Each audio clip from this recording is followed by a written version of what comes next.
ஜனநாயகன் வந்து October 25 announce பண்ணாங்க. But first லுக்கில் வந்து அதுக்கான எந்த விஷயமும் தெரியல. ஒருவேளை 2026 பொங்கல் தான் போகிறாங்களா சார்? அவங்க இன்னும் அனௌன்ஸ் பண்ணல. நிறைய ஊடகங்கள்லேருந்து பல பேர் என்னவோ பேசிகிட்டு இருக்காங்க. அதாவது வந்து ஓடிடி டிலே பண்ணுறாங்களா, இல்லை என்ன காரணத்தினால இது டிலே ஆகுது அப்படின்ற மாதிரி எல்லாம் பேசுகிறாங்க. பட் நான் அந்த படக்குழு கேட்கும்போது ஓடிடி நிறுவனங்கள்லாம் அவங்ககிட்ட பேசிகிட்டு இருக்காங்க.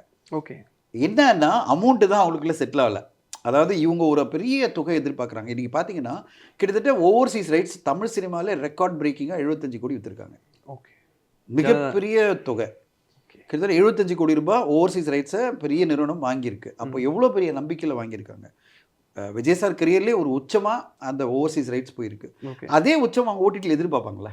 இப்போ முன்னாடி கோட் எவ்வளோ போச்சோ, முன்னாடி லியோ எவ்வளோ போச்சோ, அதை தாண்டி ஒரு அமௌண்ட் வரணும்னு எதிர்பார்க்குறாங்களே. அது அவங்களுக்கு அந்த காம்பினேஷன் அப்படி இருக்குது. அதில் அவ்வளோ பெரிய நடிகர்கள் இருக்காங்க. ப்ளஸ் வந்து எச் வினோத் அப்படின்ற ஒரு பெரிய இயக்குனர் இருக்கார்.